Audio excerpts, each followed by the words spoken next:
복음으로 푸는 마가복음 76번째 시간입니다. 복음으로 푸는 마가복음 76번째, 오늘은 언약의 피라는 제목으로 하나님 말씀 증거하도록 하겠습니다. 무교절의 첫날, 즉 6월절 양 잡는 날에 예수님과 제자들이 마지막 만찬을 나누게 되었습니다. 그 마지막 만찬 자리에서 예수님은 이 자리에 나를 팔 자가 있다, 이런 충격적인 말씀을 하셨습니다. 그것은 이 이후에 벌어지게 되는 비참한 현실과 그리고 인간의 죄악성을 드러내시는 것이었는데요. 그래서 우리가 그 말씀을 나누었는데, 그러나 우리는 그럼에도 주님은 십자가의 길로 나아가심으로써 배신자들, 즉 인간이 당해야 하는 심판의 화를 예수님께서 대신 다 받아내신다는 그 한량없는 구속의 은혜를 우리 지난주에 함께 나누었습니다. 그렇게 미리 엿볼 수 있다라는 그런 말씀을 나누었었는데요. 이제 오늘 이어지는 말씀은 제자의 배신을 예고하신 바로 그 식탁에서 예수님께서 친히 떡과 잔을 나누시면서 영원한 새 언약의 성찬을 제정하시는 감격스러운 장면입니다. 구약시대 내내 이어져 오던 전통적인 유월절 식사 규례가 예수님의 찢기시는 살과 흘리시는 피라는 것을, 그걸 의미했다는 것을 깨닫게 되고, 그리고 나아가 장차 하나님 나라에서 영원히 누리게 될 영원한 만찬의 소망을 약속해 주시는 장면입니다. 예수님이 십자가에 죽으시고 부활하신 후에 그리스도의 몸된 교회가 창설되고, 그 교회인 우리가 2000년이 넘도록 오늘까지도 이 성찬을 지켜오고 이어오고 있는데요. 오늘 본문을 통해서 주님께서 떡을 떼시고 잔을 나누어 주시며 성찬을 제정하시는 이 장면 안에 담긴 그 구속사적인 의미가 무엇인지, 그리고 언약의 피다라고 하신 주님의 선언이 어떻게 완성되어지는 것인지, 그리고 또 이 성찬의 은혜가 오늘 우리의 믿음과 삶에 어떻게 연결되어야 하는 것인지를 함께 상고해 보도록 하겠습니다. 자, 본문 22절 말씀 우리 다시 한번 함께 읽어볼까요? 22절 한 절 말씀 함께 시작. 그들이 먹을 때에 예수께서 떡을 가지사 축복하시고 떼어 제자들에게 주시며 이르시되 받으라, 이것은 내 몸이니라 하시고. 자, 그들이 먹을 때라고 말씀이 시작하는데요. 예수님과 제자들이 식사를 나누고 있습니다. 근데 이 식사는 6월절 만찬이라고 말씀을 드렸었어요. 과거 애굽에서 이스라엘 백성들이 출애굽을 앞뒀을 때 하나님께서 마지막 재앙 바로 직전에 6월절을 제정하셨습니다. 그때부터 시작해서 예수님께서 대속의 십자가를 지시게 될 바로 그 직전, 이 밤이 그 직전이잖아요. 이 밤까지 이어져 온 것입니다. 그러니까 6월절은 단순히 그 유대인들의 민족적인 명절이나 혹은 이스라엘의 국가적인 기념일 같은 게 아닙니다. 애굽의 장자를 치시던 그 심판의 밤, 죄 아래에 있는 인생들은 모두 죽임을 당하게 된다는 그 심판의 밤에 흠없는 어린 양의 피를 문설주에 바른 집은 죽음의 저주가 넘어갔습니다. 그러니까 피 아래에 있느냐, 피 아래에 있지 않느냐, 이것이 생사를 가르는 절대적 기준이라는 것입니다. 그리고 흠없는 어린 양의 피가 인생을 구원하고 그리고 이스라엘 민족 공동체를 탄생시킨 존재의 근거가 되었다라는 것입니다. 그래서 이스라엘은 이 6월절을 절기로 지킴으로써 어린 양의 피로 자기를 구원해 주셨고, 그리고 제사장 나라로 세워주신 그 은혜와 그리고 전능하신 하나님의 구속사를 기념해 왔던 것입니다. 그런데 그렇게 구약시대 내내 지켜왔던 그 6월절의 실체가 마침내 이 예수님께서 머물고 계신 이 다락방 식탁에서 드러나고 있는 것입니다.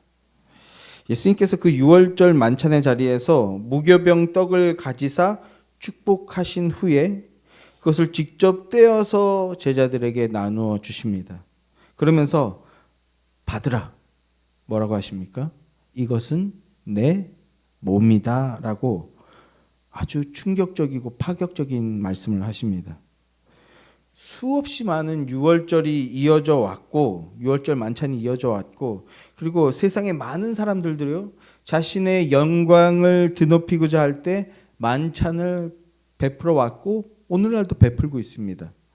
그러나 그 수많은 유월절 식사나 또 그 어떤 만찬의 자리에서 떡을 떼면서 이것이 내 살이다, 이것이 내 몸이다, 이런 선언을 한 사람은 아무도 없었습니다. 오직 예수 그리스도께서만 이런 파격적인 선언을 하시는 겁니다. 그러면 지금 예수님의 이 선언이 무엇을 의미하는 겁니까? 유월절은 단순히 그 과거의 출애굽 사건을 기념하는 것으로 그치는 것이 아닌 장차 자기 백성의 죄를 대속하기 위해 오실 참된 유월절 어린 양을 바라보게 하는 예표였던 겁니다. 그러니까 지금 주님은 이제 옛 언약의 식탁을 종료하며 실체이신 주님께서 십자가에서 찢기실 그 몸을 영원한 생명의 양식으로 내어주시는 새 언약의 식탁을 열고 계신 거예요. 그걸 우리가 성찬으로 이어받고 있는데 새 언약의 식탁을 열어주고 계신 겁니다. 특별히 이 식탁은 무교절에 이루어지는 식탁입니다. 그래서 무교절에는 뭘 먹는다고 말씀드렸어요? 무교병을 먹는 날이라고 말씀을 드렸죠. 그래서 무교병을 먹게 되는 건데, 그런데 예수님께서 자신의 몸을 지금 무교병이라고 하시는 겁니다. 그러면 왜 무교병이냐? 무교병은 어떤 빵입니까? 어떤 떡입니까? 누룩을 넣지 않은 빵입니다. 누룩은 죄를 상징한다고 말씀을 드렸었죠. 죄를 상징하는 누룩이 없는 빵, 그러니까 죄 없으신 예수 그리스도의 몸이 찢겨지실 때 그것을 받아 먹은 자들은 죄 없다 하시기 위해서 무교병을 나눠주고 계신 겁니다. 고린도전서 5장 7절에서 사도 바울은 또 이렇게 증언합니다. 너희는 누룩 없는 자인데 새 덩어리가 되기 위하여 묵은 누룩을 내버리라. 우리의 유월절 양 곧 그리스도께서 희생되셨느니라 라고 합니다. 구약시대 내내 반복되어 온 어린 양의 희생이라는 예표가 이제 실체이신 예수 그리스도를 통해서 성취되게 될 날이 바로 코앞, 바로 직전에 와 있는 것이고, 그 실체이신 예수님께서 지금 떡을 나눠주시면서 이것이 내 몸이다 라고 선언을 해주고 계신 겁니다. 그런데 여기서 더 놀랍고 은혜로운 사실은요, 주님께서 이것은 내 몸이다 라고 선언하신 떡을 어떻게 하셨다고 말씀하고 있습니까? 주님께서 축복하시며 떼어주셨다라고 합니다. 축복하시며 떼어주셨다. 유대인들의 식사 전통에서 떡을 칼로 자르는 것은 불경한 것이라고 합니다. 그래서 반드시 손으로 직접 떼어주셨습니다. 그런데 한 다락방에서 만왕의 왕이신 예수님이 직접 무교병을 손으로 잡고 손으로 뚝뚝 떼어주시는데 누구에게 주고 있습니까? 지금 이걸? 자신을 배신하고 도망칠 제자들에게 주고 계십니다.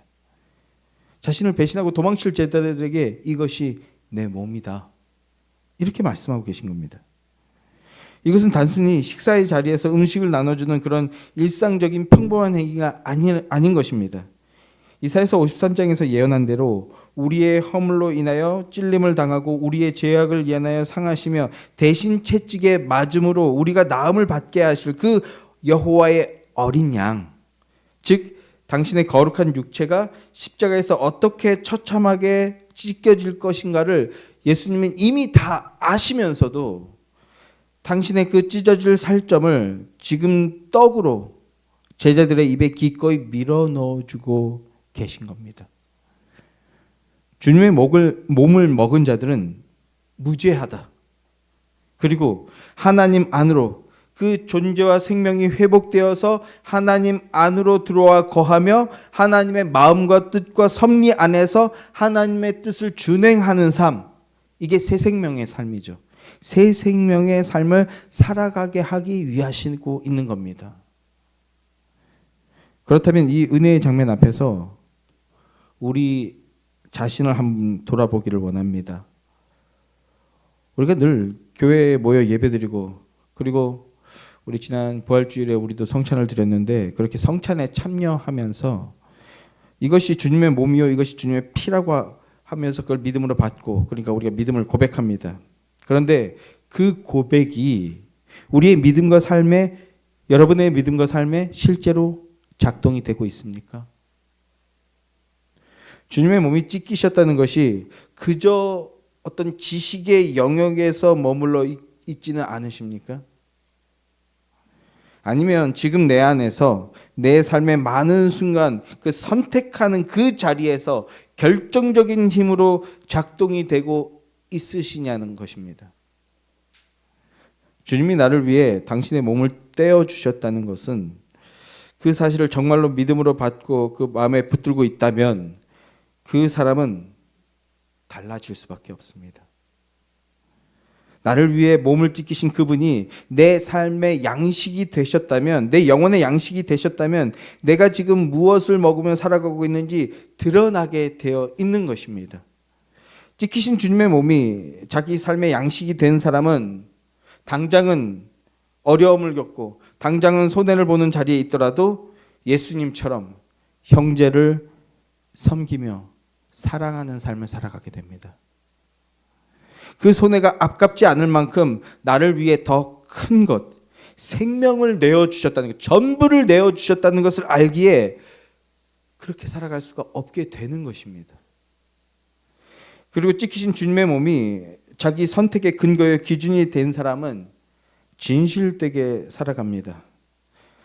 나를 위해 십자가의 몸을 내어주신 그분 앞에서 어떻게 당장의 자기 욕심과 자기 체면을 지키겠다고 자신의 자기 거짓으로 자신을 합리화하며 진실을 희생시킬 수 있겠습니까? 그럴 수 없습니다. 진실되게 살아갑니다. 제 개인적인 얘기 하나만 할까요? 제가 어떻게 살다 보니까 인테리어 하시는 분들하고 관계를 맺을 일이 전혀 없이 살아오게 됐더라고요. 이걸 이제 자세하게 상황을 얘기하기 시작하면 결국은 제가 욕먹을 일이 될 수밖에 없는데, 자, 아내분이 하셨구나 이렇게 되는데, 어쨌든 자, 그 얘기는 여기서 멈추도록 하고, 인테리어 관계자들과 처음으로 이제 이 건물에 대한 얘기입니다. 일을 하게 되었어요. 그래서 총 3분의 업자분들을 만나셨는데, 그러니까 결론적으로 얘기하면 3번 다 눈탱이를 맞았어요. 속된 말로. 그러니까 반대로 건물주는 어떻게 그걸 그렇게 하셨냐 계속 저한테 푸시를 하시는데, 저의 마음은 뭡니까? 진실할 거라는 거예요. 제 기본적인 건 너무나 당연하고 너무나 쉽고 당연한 작업이지만 그것이 안 된다고 말씀을 하셨어. 3번 다. 3번의 상황이 달랐는데 3번 다 여기까지밖에 안 된다. 안 된다. 안 된다. 그건 못한다.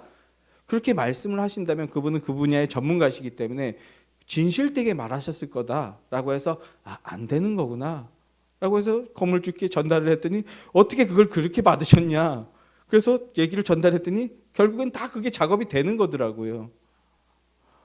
그래서 하나님, 제가 정말 순진하게 인생을 살아오고 있군요 라고 이렇게 한탄 아닌 한탄을 주님께 하는 경우가 있었는데, 제가 지금 왜 이 말씀을 드립니까? 최소한 저는 그렇게 생각했어요. 그리스도인은 진실된 사람이다. 그래서 나는 그 사람들도 진실될 것이다. 더 안타까운 얘기는요, 그분 중에 한 분은 작업비를 깎아줬다고. 왜? 목사가 작업 부탁하는 줄 알고 그래서 깎아줬다는데, 그리고 저한테 막 정중하게 행동하시는 거예요. 90도로 막 인사하시고 막. 그래서 참 은혜롭게 일이 진행되다 보는데 그분한테 제일 심하게 눈탱이를 맞았어요. 그분이 가짜 교인이시기를. 이건 그냥 넋두리고요. 뭡니까? 우리는 진실하게 살기에 세상도 진실하게 살 것이다 라는 이런 순진한 기대를 가졌지만 그 업계의 흐름을 제가 전혀 이해하지 못하고 있었다라고 저는 그렇게 생각합니다. 그러나 하나님 그리스도인은 진실되게 살아가게 하여 주시는 줄 믿습니다. 뭐 아주 작고 사소한 일이지만 이것을 통해서 하나님 제가 더 진실되게 해주시고, 그러나 세상 모두가 진실하지 않다라는 것도 기억하면서 살아가게 해 주십시오. 이런 아주 사소한 경험을 하게 됐는데, 이건 제가 재밌자고 한 말씀이지만 우리로 돌아왔을 때 주님의 찢기신 몸이 그 자기 선택의 근거의 기준이 된 사람, 즉 성도는 주님의 그 생명이 들어온 자기 때문에, 주님이 전부를 내어주셔서 주님 안으로 들어가긴 자기 때문에 진실되게 살아간다는 것입니다. 거짓으로 자신을 합리화시킬 수 없고 진실을 희생시킬 수 없다라는 것입니다. 주님의 몸을 먹고 주님의 몸을 받은 자는 그렇게 살아갈 수 없습니다. 아멘이십니까? 성도 여러분, 지금 여러분 안에 주님의 모습이 상실되었다면, 그건 진실을 잃어버렸다면, 그건 생명의 양식이 공급되지 못하고 있다는 뜻입니다. 주의 복음의 능력과 은혜를 다시 회복하여 주님의 그 생명의 능력이 삶의 동력이 되고, 그래서 진실되고 하나님처럼 사랑하며 섬기는 그런 복된 삶을 사는 여러분 되시기를 주님의 이름으로 축원합니다. 이어서 주님은 이제 잔을 나누어 주십니다. 그러면서 뭐라고 말씀하십니까? 우리 본문 23절 24절 말씀 함께 읽겠습니다. 시작. 또 잔을 가지사 감사 기도하시고 그들에게 주시니 다 이를 마시매 이르시되 이것은 많은 사람을 위하여 흘리는 나의 피 곧 언약의 피니라. 떡을 떼어 주신 주님께서 이제 잔을 드시고 하나님께 감사 기도를 드리십니다. 주님은 지금 당신이 들고 계신 이 잔의 의미가 무엇인지 너무나 잘 알고 계십니다. 이 잔이 어떤 잔입니까? 앞으로 불과 몇 시간 뒤면 그 겟세마네 그 따가운 땅바닥에 엎드려서 이 잔을 내게서 옮겨 주시옵소서, 지나가게 하여 주시옵소서, 이렇게 땀방울이 핏방울이 될 정도로 간절하게 기도하게 되는 그 진노의 잔입니다. 그런데 주님은 십자가 위에서 당신의 몸이 무참히 찢겨나가고 그리고 마지막 피 한 방울까지 남김없이 모두 쏟아내야 하는 그 끔찍한 죽음을 눈앞에 두고 계시면서도 그 사망의 잔을 손에 들고, 두 손에 높이 들고 뭐 하셨습니까? 감사 기도하셨습니다. 십자가를 앞두고 계신 주님께서 감사와 축복의 기도를 올리고 계시는데, 도대체 그 감사가 어디서부터 흘러나오는 것입니까? 육신의 고통이나 십자가의 고난이 두렵지 않아서가 아닙니다.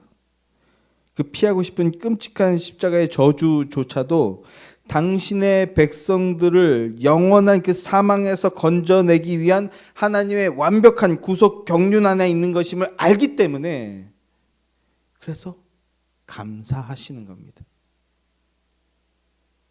비록 그 길이 자기를 찢고 자기를 죽음으로 몰아넣는 참혹한 길일지라도 하나님 아버지의 선하심과 섭리를 전적으로 신뢰하기에 그 구원 역사 속에서 터져나오는 감사의 고백인 것입니다.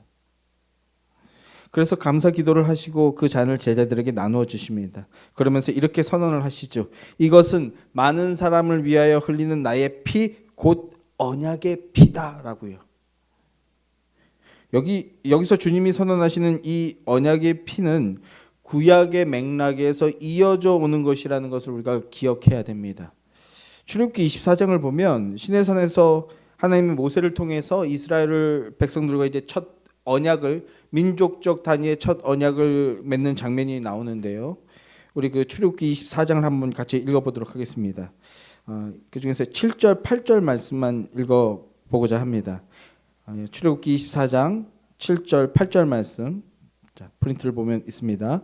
함께 시작. 언약서를 가져다가 백성에게 낭독하여 듣게 하니 그들이 이르되 여호와의 말씀을 우리가 준행하리이다. 모세가 그 피를 가지고 백성에게 뿌리며 이르되 이는 여호와께서 이 모든 말씀에 대하여 너희와 세우신 언약의 피니라. 시내산에서 모세가 짐승을 잡아서 그 피를 뽑았는데 그 피의 반은 제단에 뿌리고 그리고 나머지 반은 양푼에 담아둔 상태입니다. 그 상태에서 이제 백성들에게 하나님 말씀을 낭독하는 겁니다. 우리가 읽은 부분이 이제 그 부분입니다. 그러자 백성들이 일제히 화답합니다. 우리가 준행하겠다고. 우리가 다 준행하리이다. 이렇게 일제히 화답합니다. 그러자 모세가 그 남은 피를 백성들에게 뿌리면서 선언하는 겁니다. 이것이 바로 언약의 피라고요. 피 흘림을 통해 언약이 맺어진 겁니다. 그런데 왜 피여야 합니까? 히브리서 기자가 이것을 명확하게 증언합니다. 히브리서 9장 22절 말씀, 그것도 같이 읽어볼까요? 함께 시작. 율법을 따라 거의 모든 물건이 피로써 정결하게 되나니 피 흘림이 없은즉 죄사함이 없느니라. 피 흘림이 없은즉 죄사함이 없느니라. 피는 곧 생명입니다. 피 흘림을 통해 언약을 체결하는 것은, 언약은 생명을 걸고 하는 것이라는 것이고 생명을 주는 것이라는 겁니다. 죄로 인해서 영생을 잃어버린 자들을 향해서 그 영생을 회복하게 되는 거라는 그런 뜻입니다. 시내산에서 피로 언약이 세워지는 것은 장차 하나님의 아들이신 예수 그리스도의 피를 통해 영원한 언약이 세워지게 될 것이라는 것을 예표하고 모형하는 것이었어요. 그거 자체가 아니라 예수 그리스도 하나님의 아들, 여자의 후손, 하나님의 아들을 통해서 영원한 언약을 맺게 될 것이라는 걸 미리 가르쳐 주는 것이었다고요. 시내산에서 피의 언약이 세워지고 난 뒤에 그 어떤 일이 벌어지게 됩니까? 우리 출애굽기 24장 9절부터 11절 말씀도 함께 읽죠. 24장 9절부터 11절 말씀입니다. 함께 시작. 모세와 아론과 나답과 아비후와 이스라엘 장로 70인이 올라가서 이스라엘 하나님을 보니 그의 발 아래에는 청옥을 편 듯하고 하늘같이 청명하더라. 하나님이 이스라엘 자손들의 존귀한 자들에게 손을 대지 아니하셨고 그들은 하나님을 뵙고 먹고 마셨더라. 자, 기본적으로 하나님을 만날 수 없는 죄인들입니다. 하나님 앞에 가면 죽어요. 그런데 피로 언약을 맺었기에 어떻게 하고 있습니까? 하나님 앞으로 나아갔어요. 앞으로 나아갔을 뿐만 아니라 하나님과 앞에서 먹고 마실 수 있게 되었다라는 겁니다. 축복을 누리게 됐다라는 거예요. 축복을 누리게 됐다는 것. 그런데 이것은요, 본체가 아니고 예표 모형이었다고요. 그들도 이 피의 언약으로 말미암아 피로 말미암아 피를 뒤집어 써서 하나님 앞으로 담대히 나아가서 하나님 앞에서 기쁨과 평강을 누리면서 함께 떡을 떼고 그 기쁨을 누리는데, 그런데 이건 본체가 아니라 예표고 모형이었습니다. 그들이 맺었던 언약의 피는 짐승의 피였습니다. 그 짐승의 피는 장차 오실 예수 그리스도의 피, 그리고 예수 그리스도의 피 흘리심을 모형하는 것이지 진짜 대속의 피와 그 회복의 피는 아니었습니다. 그러니까 이스라엘 백성들과 구약의 역사는 예수 그리스도가 오시기 전까지 심판과 구원이 보류되고 있었다라는 것입니다. 이게 구약의 역사입니다. 기억하시기 바래요. 그러니까 요즘 말로 하면 선결제를 해주고 계셨던 거예요. 본결제 앞두고 계속해서 선결제, 예수가 오면 구원받겠지만 너 피 아래 있기 때문에 구원받은 자로 여겨줄게. 이렇게 선결제 하듯이 구원을 보류해주고 심판을 보류해주고 계셨다는 겁니다. 예수님이 오셔야 진짜 결제가 이루어진다라는 것을 기억하는 것이 구약 백성들의 믿음의 내용이에요. 그럼 신약 백성들은요? 우리는 이미 구원이 이루어졌는데 예수 그리스도께서 다시 오시면 그것이 완성된다라는 것을, 그것을 믿고 신앙하는 것이라고 신앙하고 있는 것이죠. 자, 그런 상황에서 구약 백성들은 선결제가 이루어지고 있는 상황에서 드디어 무슨 일이 벌어졌습니까? 그 결제의 실체이신 분이 오신 겁니다. 옛 언약이 가리키고 있던 그 구원의 실체이신 예수님께서 직접 나타나셔서 잔을 들고 제자들에게 나누어 주시면서 이것은 많은 사람을 위해 흘리는 나의 피, 곧 언약의 피다. 이렇게 선언을 해주고 계신 겁니다. 구약에 짐승의 피로 맺었던 그 언약이 이제 참된 어린 양의 피로써 영원히 완성되어지는 순간이 선포되어지고 있는 그 놀라운 순간인 겁니다. 첫 언약의 피는 짐승의 피였습니다. 그래서 짐승의 피로 드리는 제사는 매년 반복되었어야 되는 거예요. 참된 어린 양, 여인의 후손, 철장으로 만국을 다스리시는 분, 하나님의 아들, 그 하나님의 어린 양이 오실 거라는 거, 그걸 바라보게 하는 게 핵심이었거든요. 그래서 매년 대속제일에 반복했습니다. 그런데 예수 그리스도께로부터 나오는 새 언약의 피는요, 이제 반복할 필요가 없었어요. 단 한 번 흘려지는 것을 통해서 영원히 완전한 효력을 발휘합니다. 그래서 오늘 우리가 예수 그리스도를 한 번 믿음으로 말미암아 완전히 죄 사함을 받은 자로서 영원 가운데 살아갈 수 있게 된 겁니다. 한 번의 십자가로 끝이 나게 된 겁니다. 이어서 그 24절을 보면 주님은 이것이 많은 사람을 위하여 흘리는 피라는 말씀을 하십니다. 여기서 많은 사람은 모든 민족 중에서 선택한 자들을 말하는 겁니다. 무조건적 선택 교리를 우리가 지난주에도 나누지 않았습니까? 하나님 나라를 물려받을 구원받은 공동체, 구원받은 백성을 가리키는 겁니다. 이사야서 53장을 보면 이사야 선지자가 이렇게 증언합니다. 이사야서 53장 10절 11절 말씀 우리 함께 읽어볼까요? 시작. 여호와께서 그에게 상함을 받게 하시기를 원하사 질고를 당하게 하셨은즉 그의 영혼을 속건제물로 드리기 위해 이르면 그가 씨를 보게 되며 그의 날은 길 것이요 또 그의 손으로 여호와께서 기뻐하시는 뜻을 성취하리로다.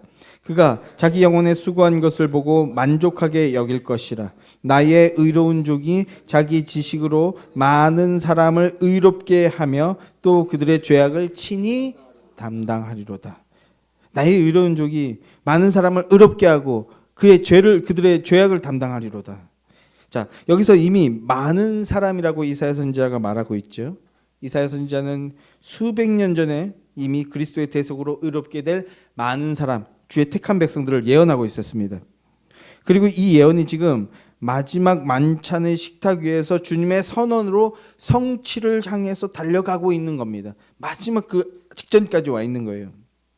그러면 여기서 다시 한번 우리 자신을 돌아보게 되기를 소망합니다. 주님은 저 많은 사람 안에 나 같은 자, 나같이 자격 없는 죄인을 포함시켜 주시려고 당신의 피, 즉 전부를 우리에게 쏟아내 주셨습니다. 그런데 우리는 그 거룩한 언약의 피를 덮어 쓴 자로서 그것에 합당한 믿음의 삶을 살아가고 있느냐 하는 것입니다. 주님의 언약의 피가 나를 위한 것이라는 것을 우리가 지식적으로는 알아요. 그런데 그 피의 값이 실제로 내 삶의 방향을 결정하고 있느냐는 것입니다. 언약의 피는 단지 구원만을 위한 도구가 아닙니다. 구원했으니까 끝난 게 아니에요. 아미니안주의자들은 구원했으니까 끝났고 이제 우리가 알아서 해야 된다는 식으로 신과 협력해야 된다는 신인 협력설 같은 걸 주장하는데 언약은 구원만 해주고 끝난다는 게 아닙니다. 그 이후에 이제 관계 맺음이 있어요. 관계 맺음. 내가 하나님께서 당신의 아들의 피로 세우신 이 언약 안에 붙들려 있다는 것은 내 삶의 모든 자리에서 이 언약을 체결하신 하나님을 향해 살아간다라는 것을 의미하는 겁니다. 그런데 우리는 어떻습니까? 언약의 피를 알면서도 막상 내 삶에 손해나 피해가 예상이 될 때, 혹은 하나님께 간절히 기도했는데 전혀 응답이 없다고 여겨질 때, 내 마음대로 내 뜻대로 되는 상황이 하나 없을 때, 내 마음대로 되지 않는 상황이나 환경이 됐을 때, 그때 마음에서 제일 먼저 튀어나오는 것이 어떤 것입니까? 십자가의 피로 나를 구원하신 주님을 향한 굳건한 신뢰의 고백입니까? 아니면 원망과 불평과 혈기입니까? 만약 일상의 이런 작은 위기들 앞에서도 언약의 피가 나를 붙잡아주는 동력이요 힘이 되지 못하고 여전히 내 감정, 내 계산, 내 판단이 앞서고 있다면 그것은 주님의 피를 받아 마셨다고 고백하지만 그러나 정작 영혼은 언약의 십자가를 거부하고 있다는 증거입니다. 사랑하는 성도 여러분, 역사 속에서 사람의 몸을 입고 언약의 실체가 되어서 그래서 십자가에 오르셔서 나를 위해 모든 물과 피를 쏟아주신 그 생명의 십자가 앞으로 다시 나오시기를 바랍니다.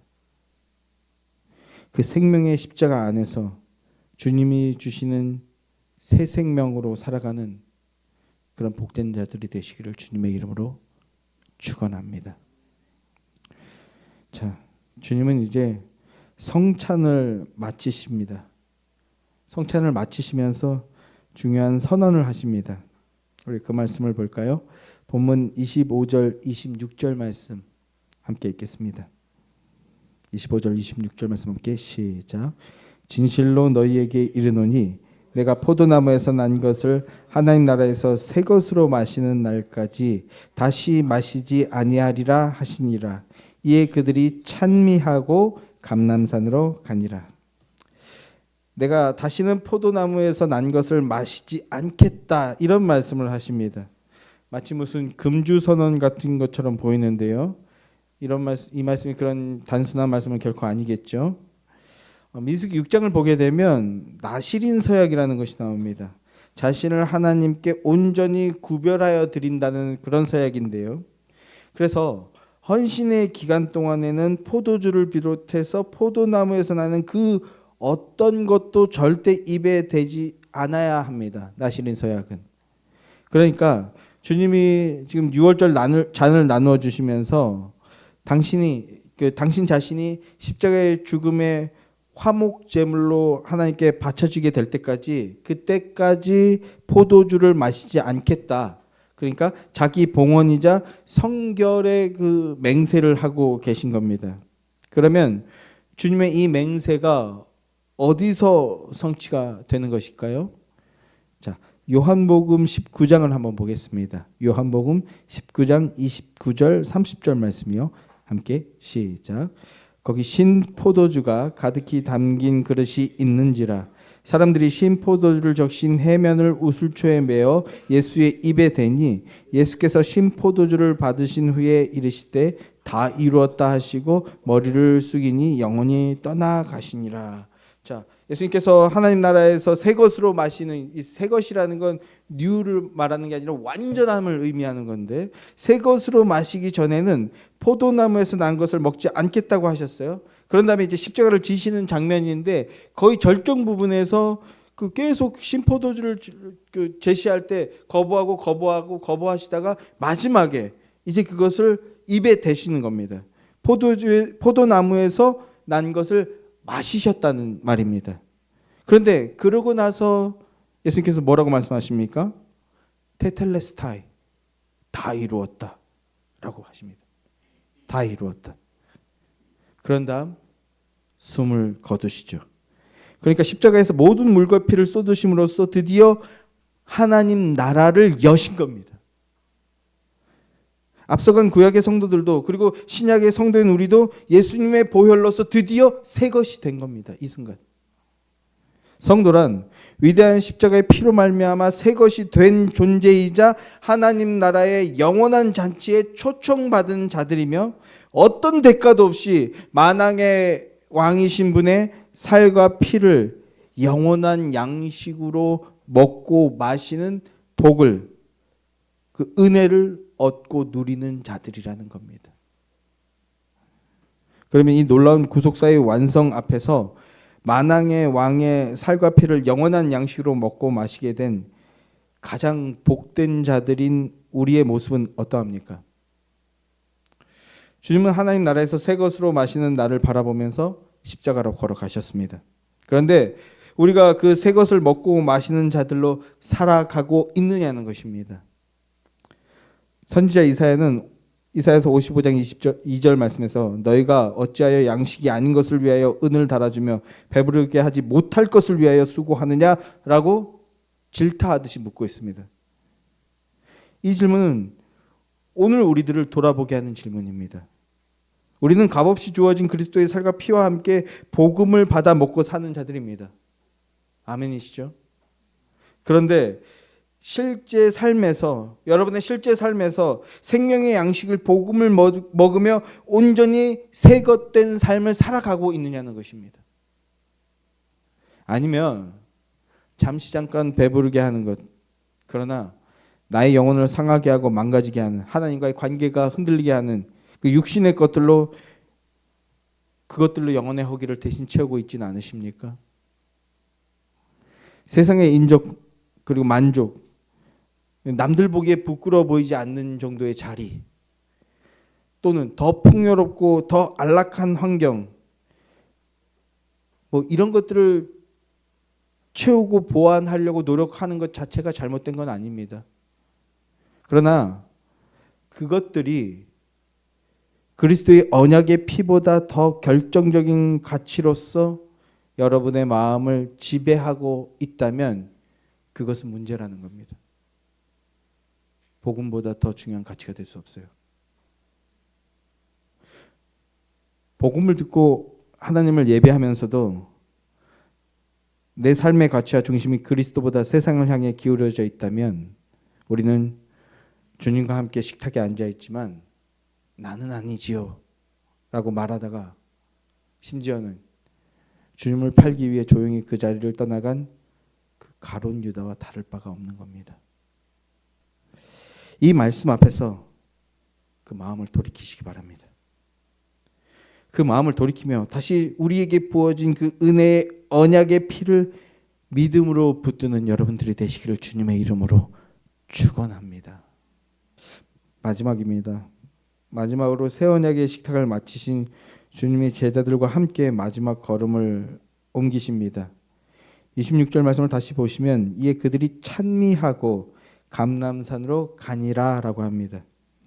당시 유대인들은 이 유월절 식사가 끝나면요, 시편 113편에서 118편에 이르는 이걸 할렐 시편이라고 부르는데 이 시편을 불렀다고 합니다. 그 중에서 시편 118편을 보면 이런 고백이 기록되어 있습니다. 우리 한번 같이 읽어볼까요? 118편 22절부터 24절 말씀 함께 시작. 건축자가 버린 돌이 집 모퉁이의 머릿돌이 되었나니 이는 여호와께서 행하신 것이요 우리의 눈에 기이한 바로다. 이 날은 여호와께서 정하신 것이라. 이 날에 우리가 즐거워하고 기뻐하리로다. 주님과 제자들이 유월절 식탁을 마쳤으니까, 그것도 개혁된 완전한 식탁을 시작했으니까 기쁨을 누리면서 갔을 것입니다. 예수님께서는 이제 그 성찬이 완성되기 위한 마지막 십자가를 앞두고 계시지만, 그러나 기뻐하며 감람산으로 가시면서 모르긴 몰라도 이 시편을 부르지 않았을까 합니다. 근데 제가 오늘 또 찬양하면서 좀 은혜를 받았어요. 찬미하면서 우리 오늘 그 첫 번째 찬양이 뭐였죠? 막 첫 번째, 두 번째 곡 하면서 막 은혜를 받으면서 설교 때 이걸 또 나누고 싶다. 근데 그때 가면 생각이 안 나겠지 이런 생각을 했는데, 첫 번째 곡이 이 세상 험하고 나 비록 약하나 주의 보혈로 대속받아서 피와 같이 붉은 죄 늘 찬송하겠다. 또 두 번째 곡은 뭐였죠? 인도하신 분이 그러죠. 그 이 피의 대속의 은혜를 아는 자는 뭐예요? 예수와 함께 가면서 승리를 향해 나아가는 거죠. 이 예수님께서 이제 찬미하면서 감람산으로 걸어가셨다고 하는데, 우리 마집사님이 오늘 설교 원고를 또 다 알고 있었나? 이런 생각을 혼자 또 그런 생각하면서 막 기쁨에 넘쳐서 찬양을 했어요. 오늘 유독 제 아멘 소리가 많지 않았나요? 그 한 절 한 절이 예수님께서는 십자가를 향해 나아가고 계시지만, 그러나 그 길이 우리에게 승리의 길을 될 것이라는 걸 알기 때문에 찬양하면서 가셨다는 거예요. 나도 그 고백을 할 거기 때문에 승리의 그 찬양이 막 마음에서 터져 나오는 거예요. 그런 감사와 승리의 찬송, 기쁨이 예수님과 함께함으로 넘치게 되기를 소망합니다. 여기서 보면 건축자들이 버린 그 돌이 집 모퉁이의 머릿돌이 되었다라고 하는 이 시편을 고백하는데요.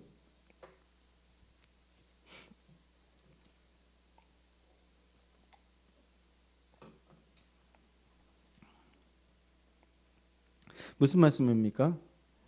세상의 건축자들 눈에는 이 예수님이 쓸모없다 여겨지며 그래서 처참하게 버림받고 죽임당할 그 돌이라는 겁니다.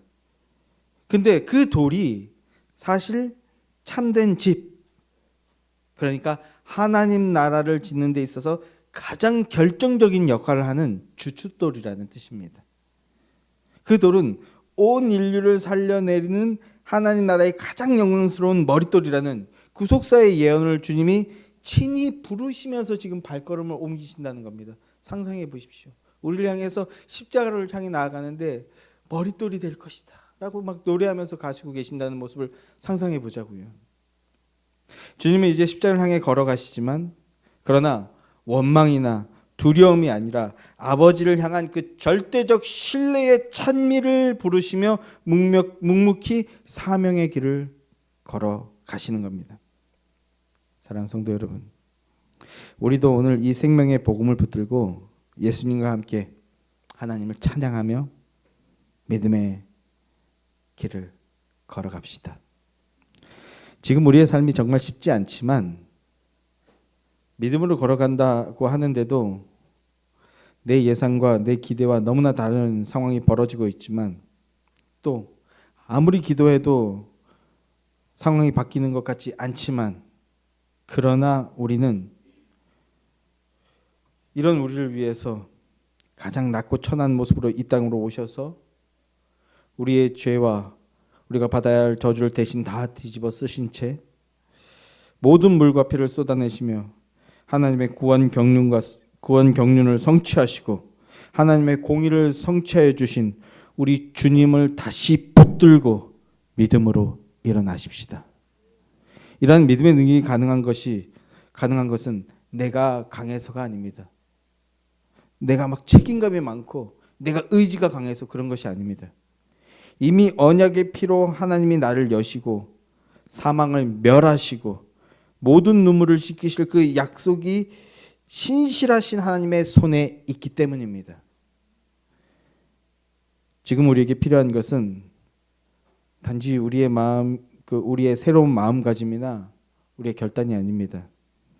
주님이 떼어 주신 그 떡, 주님이 나누어 주신 그 잔, 그 언약의 피가 나의 유일한 근거요 힘이라는 그 믿음과 그 믿음에서 나오는 소망을 붙드는 것입니다.